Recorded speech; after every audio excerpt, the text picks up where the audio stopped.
Hello everyone, स्वागत है आप सभी लोगों का बच्चों। आज हम डेली न्यूज एनालिसिस में हाजिर हुए हैं आपके सामने और लेके आए हैं कुछ इंपॉर्टेंट करंट अफेयर्स के क्वेश्चन जिसको हम एनालिसिस करेंगे, जो आपके आने वाले एग्जाम में काफ़ी महत्वपूर्ण साबित हो सकते हैं, बहुत इंपॉर्टेंट साबित हो सकते हैं। तो चलिए देखते हैं वो कौन कौन सी खबरें रही जो आपके लिए काफ़ी इंपॉर्टेंट साबित हो सकती हैं आपके एग्जामिनेशन पॉइंट ऑफ व्यू से। तो ये this is all about me, सारी चीज़ें आपके सामने हैं और स्टार्ट करते हैं आज का पहला प्रश्न। द फेक 2035 एक विजन डॉक्यूमेंट्स है हमारे भारत सरकार का। ये किस सेक्टर के द्वारा लॉन्च किया गया, रिलीज बाय विच सेक्टर? तो there are 4 options on your screen, infrastructure, agriculture, banking या टूरिज्म। इसके द्वारा आपका ये विजन डॉक्यूमेंट्स रिलीज किया गया है। तो ध्यान में रखिएगा, the right answer of the question is tourism के द्वारा ये डॉक्यूमेंट रिलीज किया गया। ठीक है ना। तो थोड़ा इसके बारे में जानकारी देख लें ताकि सारी चीज़ें आपके क्लियर हो। तो सब अभी फेथ की मैंने बात की है, फेथ के द्वारा। तो फेथ को जान लेते हैं क्या है। तो फेथ क्या है? Federation of association in Indian tourism and hospitality. अगर आपको इसका फुल फॉर्म पता होगा तो ही आप तुरंत बता देंगे कि भाई इसका क्या होगा, किस सेक्टर से रिलेटेड। क्योंकि देखने रहे इसमें टूरिज्म आ गया था, तो इसी से पता चल जाएगा आपको अगर फुल फॉर्म ही पता होगा। तो इसी ने अभी फिलहाल रिलीज किया है अपना विजन डॉक्यूमेंट्स, जो पूरी तरीके से बताने वाला है कि किस तरीके से हम क्या करने वाले हैं। Making Indian tourism preferred and loved by the world by 2035 तक भैया हम इतना अच्छा टूरिज्म को बना देंगे, पूरी दुनिया उसका फिदा हो जाएगी। वैसे भी हमारा टूरिज्म सेक्टर से बहुत ही ज़्यादा कितना आपका जो रेवेन्यू होता है बहुत ढेर सारा हमारे देश को मिलता है। तो इस बार 75th इंडियन इंडिपेंडेंस के मौके पे सब सारी चीज़ें हो रही हैं। और फेथ क्या है? Faith is the policy federation of all the national associations, जो कि रिप्रेजेंट करती हैं कौन सी आपकी complete tourism and hospitality industry in India. ठीक है ना। नकुल आनंद जी जो हैं वो चेयरमैन है आपके फेथ के। ठीक है ना। चलिए अगला क्वेश्चन देख लेते हैं। अभी हाल ही में मिनिस्ट्री ऑफ एजुकेशन ने एक बजट एक तरीके से अलॉट किया है न्यू इंडिया लिटरेसी प्रोग्राम के अंतर्गत। तो ये 5 ईयर का जो प्रोग्राम है, कहाँ से आपका फिजिकल ईयर 2022 से लेके 27 के बीच का ये प्रोग्राम है मिनिस्ट्री ऑफ एजुकेशन का। तो भैया कितना पैसा अलॉट की है आपके इस एजुकेशन के लिए, लिटरेसी प्रोग्राम के लिए? तो ध्यान में रखिएगा बच्चों, जो answer number B, option number B है, 1037.90 करोड़ रुपए आपका अलॉट किया है, ताकि सारे एडल्ट एजुकेशन वगैरह जो आपके दिए जा सके उनको प्रौढ़ शिक्षा जिसको आप हिंदी में कहते हैं, अब वो बदल के हो गया है education for all in the country. ठीक है ना। सारे लोगों को, जो 15 वर्ष से ऊपर के आयु के लोग हैं हमारे देश में, लगभग 25.76 करोड़ लोग ऐसे हैं जो 15 वर्ष के ऊपर हैं, जो कि क्या है, पूरी तरीके से निरक्षर हैं, जिनको पढ़ना लिखना नहीं आता, जिसमें 9 करोड़ पुरुष हैं और 16 करोड़ आपके कौन से हैं, महिलाएं हैं। तो उसी कार्यक्रम के तहत जो आपका ये नया न्यू इंडिया लिटरेसी प्रोग्राम है, नव भारत साक्षरता कार्यक्रम, इसी के अंतर्गत ही एडल्ट एजुकेशन को बढ़ावा देने के लिए सब सारी चीज़ें की गई हैं और 1037.90 करोड़ आपके पैसे को अलॉट किया गया है। ठीक है ना। तो सारी इंफॉर्मेशन इसके तहत आपको पता चल गई। बढ़ते हैं आगे अगले प्रश्न की तरफ। एनपीसीआई, ठीक है ना, एनपीसीआई इंटरनेशनल पेमेंट लिमिटेड है, इसने क्या किया है, has partner with gateway payment service private limited. उसने लॉन्च किया है यूनिफाइड पेमेंट इंटरफेस। किस देश के साथ? आपका भारत ऐसा पहला देश बना है जो किसी दूसरे देश के साथ उसने यूपीआई लॉन्च किया है। तो वो कौन सा देश है? श्रीलंका, भूटान, नेपाल या बांग्लादेश? तो सही जवाब बच्चों ध्यान रखिएगा, Nepal is the correct answer. Okay, चलिए थोड़ा और देख लेते हैं इसके बारे में। तो वही सारी बातें यहाँ पे एक्सप्लेनेशन में दिया गया। गेटवे पेमेंट सर्विस जो है आपकी एथोराइज पेमेंट सिस्टम को करेगा नेपाल में। और ये क्या है? The partnership aims to support interoperable real time person to person and merchant payment transaction in Nepal. और यहाँ पे भी आपके लिए प्रश्न बन गया, नेपाल ही देश का पहला first country outside of India to adopt UPI. अपने देश की यूपीआई अडॉप्ट करने वाला भारत क्या, नेपाल पहला देश बन गया। ठीक है ना। तो ये अपना डिजिटाइज कैश ट्रांजैक्शन वगैरह को करेंगे, जैसा कि हम लोग आजकल कर रहे हैं। ठीक है ना। चलिए अगला प्रश्न देख लेते हैं।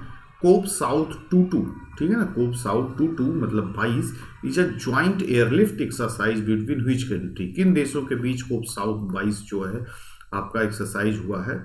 मिलिट्री एक्सरसाइज है। तो Bangladesh, united state, India, Nepal, united state and Japan, Japan and Bangladesh. तो right answer of the question बच्चों ध्यान में रखिएगा, बांग्लादेश और यूनाइटेड स्टेट के बीच हुआ है ज्वाइंट एक्सरसाइज, ठीक है ना। बाकी हम आपको एक लिस्ट भी दे देंगे जो साल भर आपकी जो डिफरेंट एक्सरसाइज हुई है किस देश के बीच, अपना भारत और अदर्स देश के बीच। तो ये एग्जाम वगैरह में आपसे पूछे जाते हैं, तो जरूरी है इसको भी पता लगाना और जानकारी रखना, ठीक है ना। तो यहाँ पे सारी इन्फॉर्मेशन भी इससे रिलेटेड आपको मिल जाएंगी, जो कि 20 फरवरी को ये चीज़ ऑर्गेनाइज की गई। कहाँ पे? द 6 डेज एक्सरसाइज ये प्रोग्राम है जो कि पैसिफिक एयरफोर्स, और ये आपका ऑर्गेनाइज किया गया कहाँ पे? बांग्लादेश एयरफोर्स जो कि ढाका में है। ये सारी इन्फॉर्मेशन इससे रिलेटेड है। आपको ये PDF वगैरह भी आपका टेलीग्राम चैनल पे दे दिया जाएगा, जहाँ पे आप इसको PDF डाउनलोड करके सारी इन्फॉर्मेशन पढ़ सकते हैं, ठीक है बच्चों। चलिए अगला प्रश्न देखते हैं।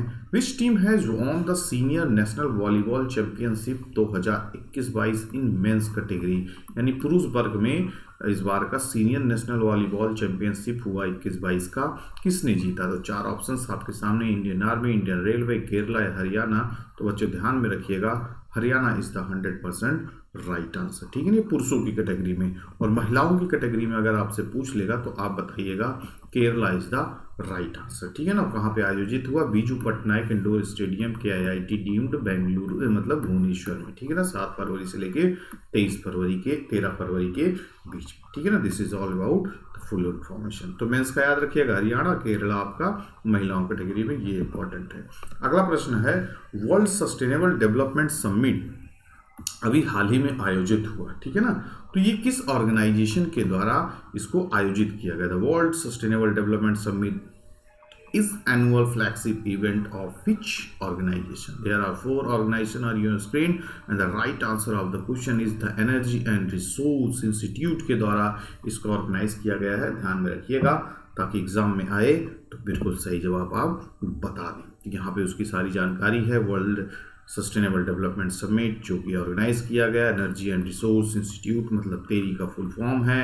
3 दिन की समिट थी जिसका मेन थीम वगैरह towards a resilient planet ensuring a sustainable and equitable future, ये सब इसकी थीम वगैरह थी, जो कि इस पर्पस के लिए, इसी पर्पस के लिए मेनली होता है, एनर्जी कंजर्वेशन और ये सब सारी चीज़ें ना करो जिससे हमारे इन्वायरमेंट को नुकसान पहुंचे, ठीक है ना बच्चों। चलिए आगे देख लेते हैं। Which team has won the 2021 का जो FIFA club world cup championship हुआ, तो इनमें से कौन से देश ने विजयी घोषित हुए? तो यह आपका है चेल्सी, फिर आपका होगा मैनचेस्टर सिटी, लिवरपूल एंड पाल्मीरास। तो right answer of the question is Chelsea ने जीता इस बार का 2021 का FIFA club world cup championship. ये सारी चीज़ें यहाँ पे है। कहाँ पे ऑर्गेनाइज किया गया? मोहम्मद बिन जायद स्टेडियम अबू धाबी में ऑर्गेनाइज किया गया। और ये कौन कौन जीता, कौन कौन हारा, यहाँ पे सारी चीज़ें, जिससे भी गोल वाज स्कोर्ड बाय किसके द्वारा, 3 मिनट ऑफ एक्स्ट्रा टाइम, सारी चीज़ें यहाँ पे दी गई हैं। और यहाँ पे देख सकते हैं किसको हराया, ब्राजीलियन क्लब पाल्मीरास को, ठीक है ना। चलिए आगे प्रश्न देखते हैं। The mutual fund mobile app E invest, ठीक है ना, has been launched by which asset management company for investment for investors.